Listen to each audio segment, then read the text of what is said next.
예, 지난주가 성령 강림 주일이었습니다. 아침에 말씀드렸던 것처럼 3일째 주일이었습니다. 그래서 지난주에는 이제 우리나라의 대표적인 이단이라고 얘기할 수 있는 여호와의 증인, 여호와의 증인 다락방, 그 다음에 또 하나 뭐였죠? 구원파 해가지고 어떻게 해서 그들이 이단인가라고 하는 것을 어떤 그 성령론, 삼위일체론을 가지고 함께 생각을 해봤습니다. 중요한 건 뭐냐면요, 하나님과 예수님과 성령님이 이 세 분이 각각의 동등한 육경을 가지고 계심에도 불구하고 이단들은 그 중에 하나만 콕 찍어가지고 그것만 더 귀중하다라고 그것만 더 높다, 나머지는 그 아래에 있는 뭐 이런 식으로 표현하는 모든 것들이 다 이단이다라고 생각을 하면 딱 맞을 것 같고요.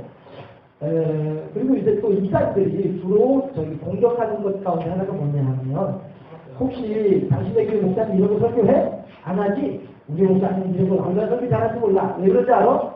당신의 목사님은 계속적인 목사님이고 우리 교회 목사님이 신령한 목사님이기 때문에 그런 거야. 이런 식으로 이단들이 많이 공격하거든요. 저 신령합니다.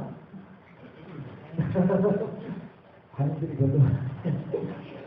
예, 아무튼 간에 해서 지난주에도 성령에 대해서 생각을 해보고, 제가 이번 주에도 성령에 대해서 한번 좀 이렇게 본문을 돌려서 해볼까 하다가 마치 사도행전을 보니까 성령의 내용들이 꽉 차 있는 그런 내용들이 있기에 특별히 따로 돌려서 않고 사도행전을 이어서 계속 하도록 하겠습니다. 오늘 우리가 읽었던 본문은요, 사도 바울이 3차 전도 여행을 마치고 마무리하는 그런 때예요. 그래서 이제 예루살렘으로 들어가려고 하는 중이 있죠. 해서 사도 바울이 예루살렘으로 가는 그 중에 그동안에 들러서 개척했었던 교회들을 하나하나 둘러보는 데 이제 내려가고 있는 중이에요. 그런데 가다 보니까 사람들이 뭐라고 얘기하냐면, 바울이시여, 당신 이번에 예루살렘에 가면 별로 안 좋은 일이 생길 것 같아. 안 갔으면 좋겠어. 이런 이야기들이 다 하는 거예요. 성령께서 기도 많이 하시는 사람들이 이제 아니잖아요. 그래서 성령이 안 좋은데 안 갔으면 좋겠는데요. 이런 얘기를 하는 거죠. 그럼에도 불구하고 바울은 아니다. 그래도 내가 우리 주 예수께 받은 사명, 그 은혜의 복음을 증거하는 일에는 나의 목숨을 조금도 귀한 것으로 여기지 않는다 하면서 자기 앞에를 묵묵히 꾸벅꾸벅 이제 걸어가고 있는 그러한 이제 상황인 거예요.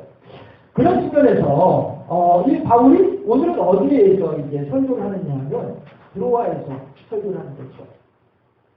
그랬을 때 바울의 마음들 어떠했느냐 하는 것이죠. 곧 내가 무슨 일을 만날지 알 수 없지만, 특별히 빌립사의 딸들 같은 경우에는 뭐라고 얘기했냐면, 바울의 띠를 가지고서 자기 몸에 스스로 묶어놓고 이 띠의 주인이 내가 묶인 것처럼 이렇게 묶일 것이다 라고 하면서 아주 구체적으로 이렇게 바울이 당할 고난에 대해서 예언을 하기도 하고 말이죠. 이렇게 할 때 과연 그 바울에게서 나오는, 이제 내일 날이 밝으면은 이제 나는 이제 배를 타고 이제 다시 또 다른 지역으로 갈 거란 말이에요. 예루살렘을 향해서 갈 거란 말이에요. 그럼 내가 오늘 이 교회, 이 드로아 교회를 오늘 내가 떠나가면 언제 다시 올는지 알 수 없는 이러한 상황이란 말이죠. 했을 때에 이 바울의 마음에서는 얼마나 애절함과 바울의 마음에서는 얼마나 간절함이 있기 때문에 하는 거예요. 하나님, 이 교회가 이 악한 세력 가운데에서, 이 악한 나비나는 계획 가운데에서 온전하게 지켜지고 온전하게 세워지고 그리스도의 몸으로까지 자라날 수 있다는 터인데 어떻게 하면 좋겠습니까? 하나님, 이 교회를 지켜주시옵소서. 이런 간절한 마음 아니겠어요? 또 그럴수록에 그 간절함이 크면 클수록에 더 드로아 교인들을 향한 마지막 당부의 말은 또 얼마나 애들했겠냐 하는 거예요. 그런데 그랬을 때에 바울이 만약에 그렇게 드로아 교인들을 돌봐주고 섬김으로써 이 사람들이 나중에 나한테 한 표 찍어주기를 바라는 마음으로, 이 사람들이 나중에 내가 감옥에 갇혀 있을 때에 어떻게 좀 저기보다 영치를 좀 주길 바라는 마음으로, 이 사람들이 내가 가고 난 뒤에도 바울 선생님 하면서 내가 안 보이더라도 나를 존경했으면 좋겠다는 마음으로, 과연 그런 마음으로 이렇게 늦게까지 강론을 했겠느냐는 거예요. 설교를 했느냐라고 하는 거죠. 그건 아니란 말이죠. 바울은 늘 내 이름이 드러나는 것이 아니라 하나님의 영광 드러나기를 바라는 사람이 바울이었던 것을 우리가 안다고 한다면 뻔하죠. 오늘도 바울이 이 그루와 교인들을 불러 모아놓고 오랜 동안 여기 성경에 나와 있는 것을 오랜 동안 강론을 하는데 그 오랜 동안 하는 동안에 과연 바울이 세상 살아가는 요령을 얘기를 했을까요? 로마 군인들이 어떻게 자퇴를 하려고 하면 어떻게 피해고 도망가느라 이런 걸 가르쳤을까요? 아니면은 내가 가고 난 뒤에는 너희들은 반드시 나를 존경하고 나를 위해서 있지 말고 뭐 이런 식으로 얘기했을까요? 아니란 거죠. 오직 바울은 하나님의 나라에 대해서 강론하고 하나님의 뜻하심에 대해서 하나님의 말씀하심을 대행하는 사람이 바울이었더라라고 하는 것입니다. 다시 말해서 성령에 붙잡힌 바 된 바울의 그 입술을 어느 누가 막을 것이냐 하는 것입니다. 사람이 억지로 쥐어짜서 하는 거라고 한다면 한계가 있을 수 있겠지만 성령께서 하시고자 하실 때에는 어느 누가 그걸 막을 수 있겠느냐 하는 것입니다. 흔한 비유로 그런 이야기를 하잖아요.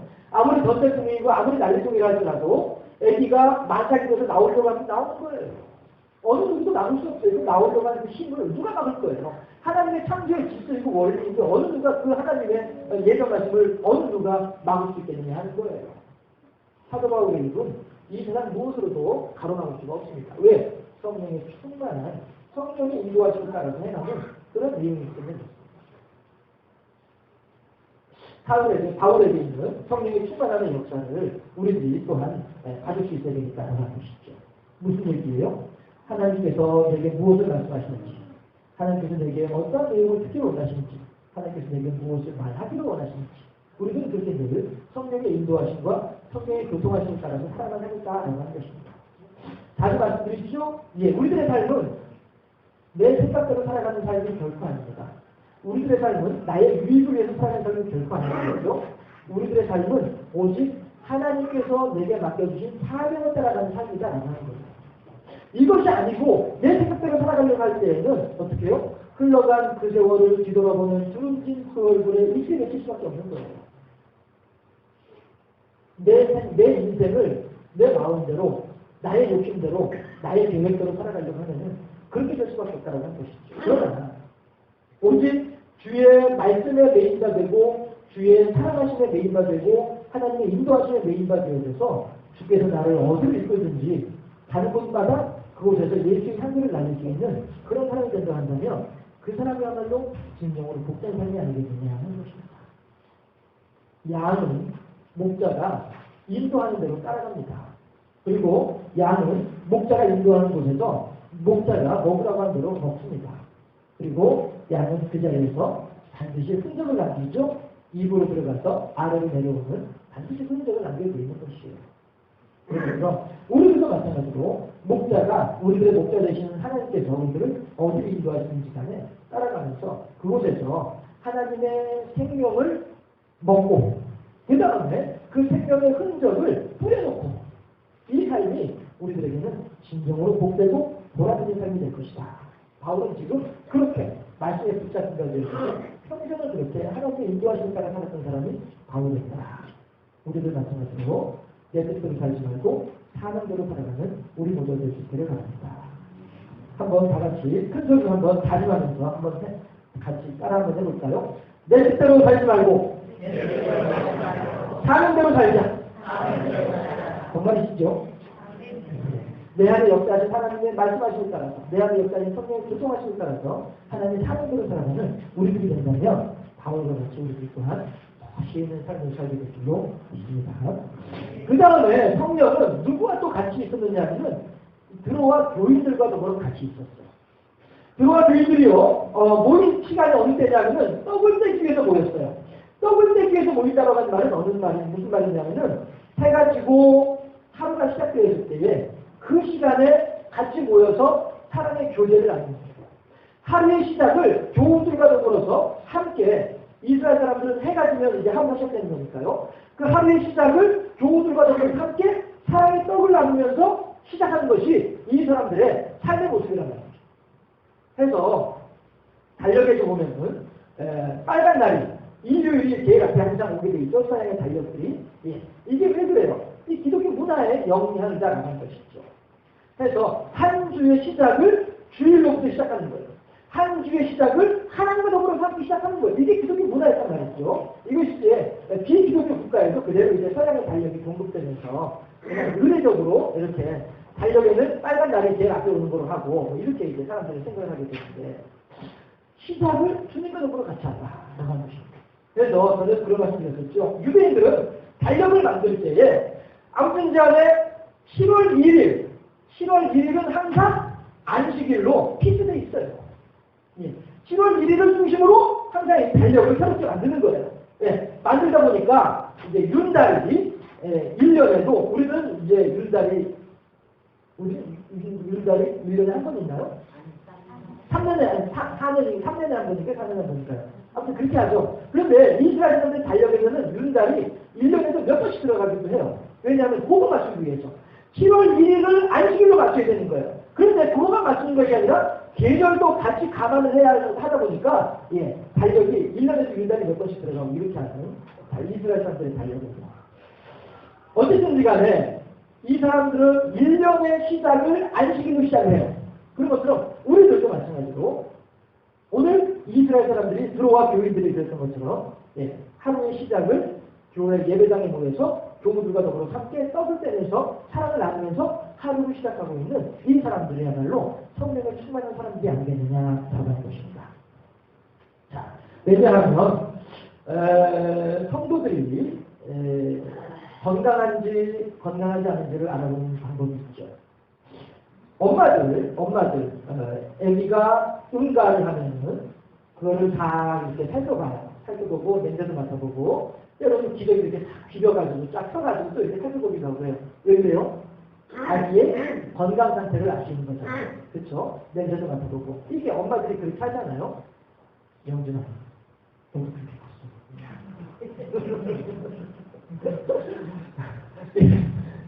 똥기저귀 이렇게 챙겨가면서 말이죠. 이렇게 하면서 아이를 면밀하게, 기도 면밀하게 이렇게 아이를 돌보는 것이 이게 엄마이잖아요. 그런 것처럼 우리 성도들도 마찬가지로 건강한지 아닌지를 알아볼 수 있는 방법이 있어요. 그게 뭐냐면요. 그 성도의 입을 보면 아시죠? 그 성도의 입이 이렇게 그 흔한 말로 당나발 나오듯이 이렇게 쭉 나와가지고는 이것도 불평이고 저것도 불만이고 저것도 잘못됐고 그것도 잘못됐고 이렇게 하는 그런 성도들이 있다고 한다면 또 반대로 어떤 성도는 늘 이렇게 입꼬리가 이렇게 깊이 올라가죠. 이빨이 보이면서요. 입꼬리가 귀 끝에 걸려있고 이러면서 이래도 그러면 저래도 하면서 아이고 좋네 잘했네 그렇네 그래요 어이구 훌륭해라 이런 이야기를 하는 사람이 있다고 합니다.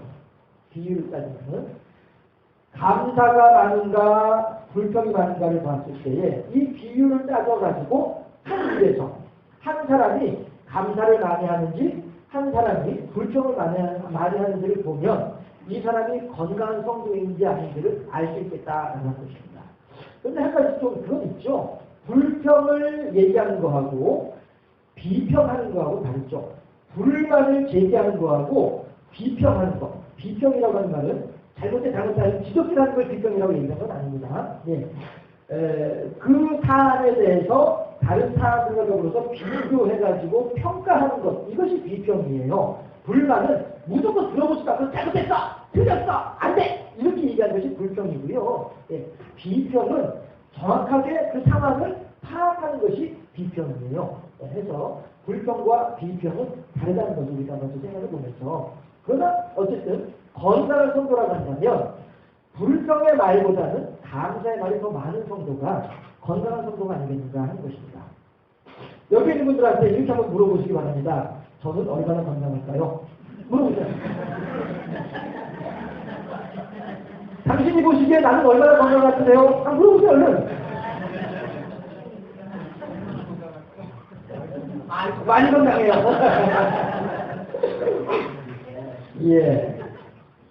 아이도 건강한 아이는 우는 않습니다. 그러나 건강하지 못한 아이들은 앵앵거리고 우는 울음소리가 더 많게 들리지요. 오늘 본문에서 보이는 이 성도들도요. 이 떡을 떼기 위해서 모였다가 바로 이제까지 강론하는 사도 바울의 이 소리를 들으면서도 어느 누구 하나 불평했던 얘기였고 어느 누구 하나 불만했던 얘기하지 않더라라는 것입니다. 어떤 사람들이에요? 그만큼 건강한 성도라는 얘기죠. 어떻게 건강해요? 성령의 충만해서 건강하더라 생각하십니다. 성령이라고 하는 것이 결국 뭡니까? 이제 우리가 다다음 주 이제 오전 예배 때 성령에 대해서 생각을 해보겠습니다만은 성령은 교통하는 영이거든요. 교통이 뭐예요? 나와 네가 서로 왔다 갔다 서로 소통하는 것, 이게 교통이잖아요. 그렇죠? 왜 우리가 지금 북한과 소통이 안 되고 있으니까 38선으로 휴전선으로 38선이 아니라 휴전선으로 가로막혀 있기 때문에 교통이 안 되는 거잖아요.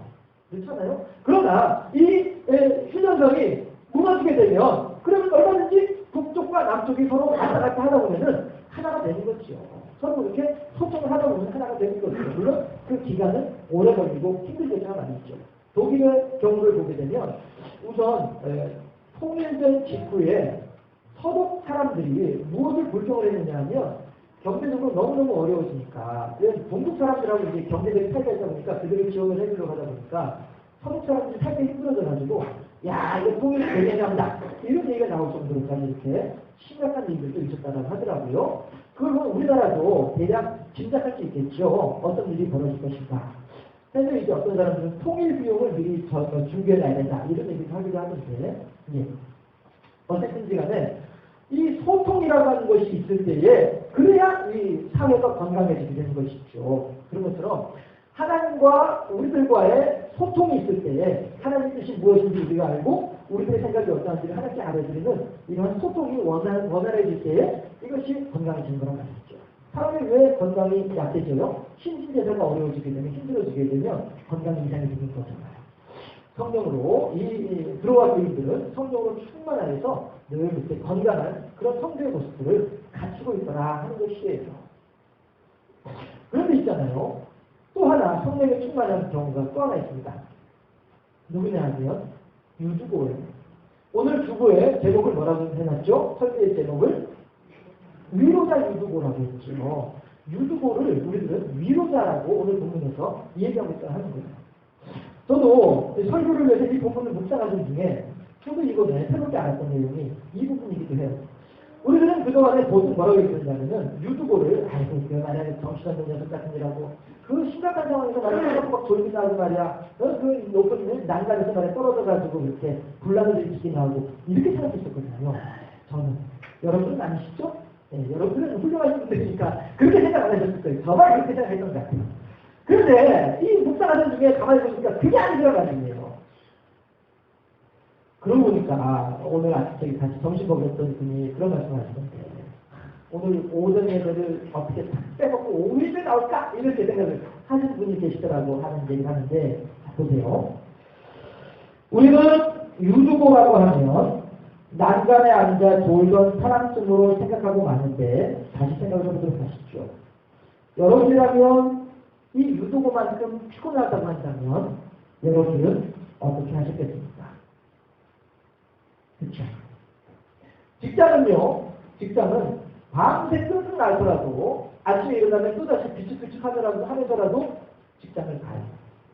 가서 조퇴를 하는 한이 있더라도 직장을 가요.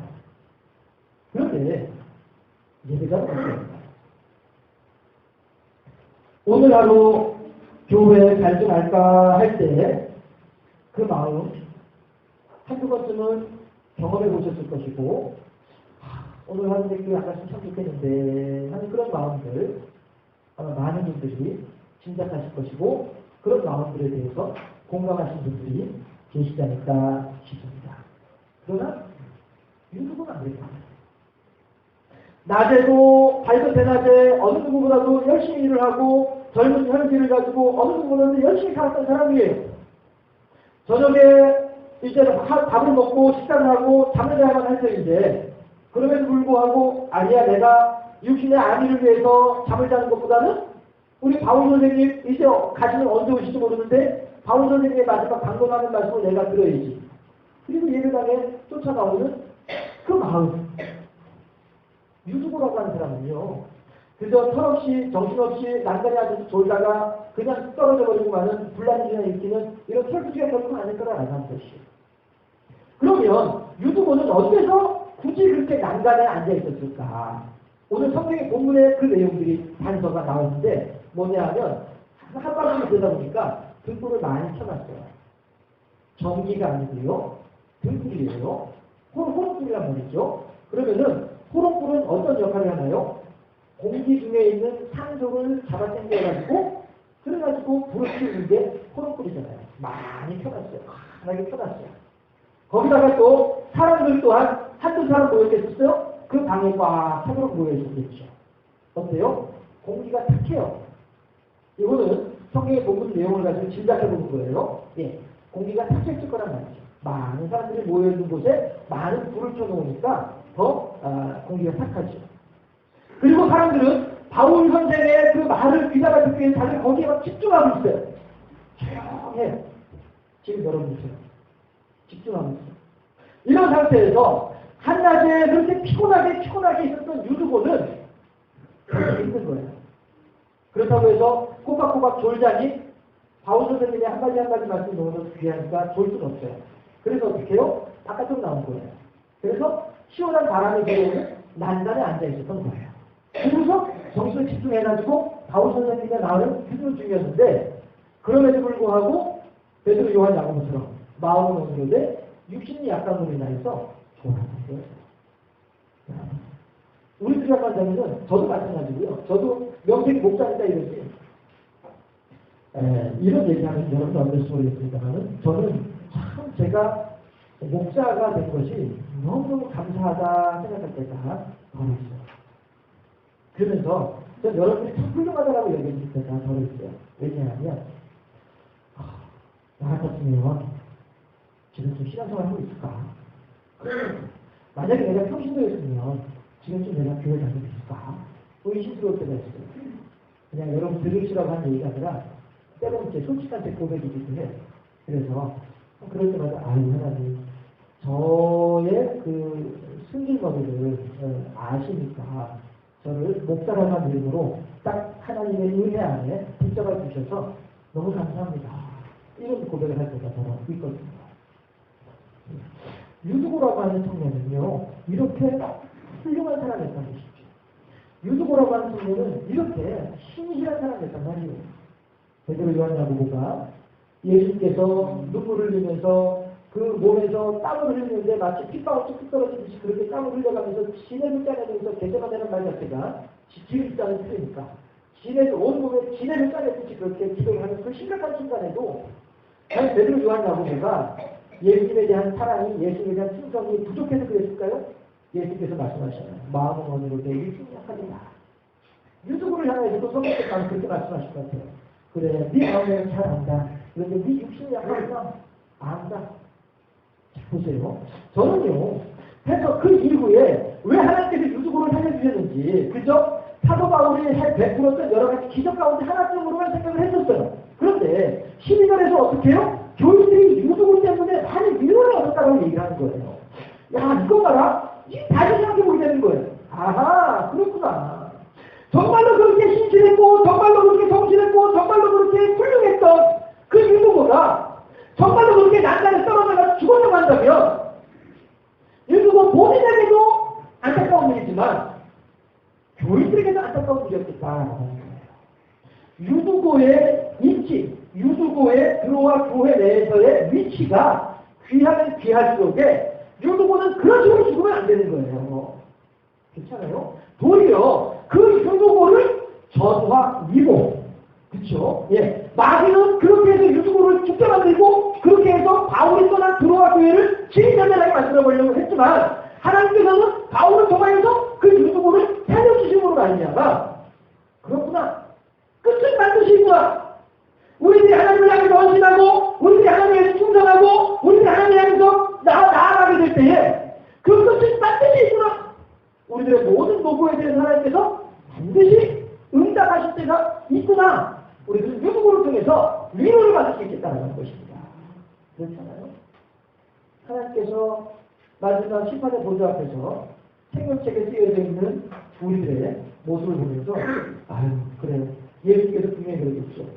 하나님이시여 지금 장산교회 이 사람 성도 누구는 이런 어려운 일이 있을 때에도 믿음을 지켰고 저런 힘든 일이 있을 때에도 끝까지 나의 십자가에 대한 믿음을 잃지 않았던 사람이다 라고 예수께서 하나님 아버지 앞에서 우리들을 대신해서 변호해 주실 때 예수님께서는, 하나님께서는 예수님의 그 별론의 말씀을 들으면서 그래 수고 많이 했구나 우리들의 모든 눈에서 눈물을 씻겨주시다니 반드시 있을 줄로 믿습니다.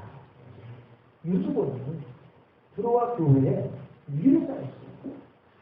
우리들이 그렇게 믿고 따르던 사도바울 선생님, 그 바울 선생님이 떠난 빈자리를 어떻게 위로받고 어떻게 믿음의 어떤 그런 그 강건함과 견고함을 유지할 수 있었던가.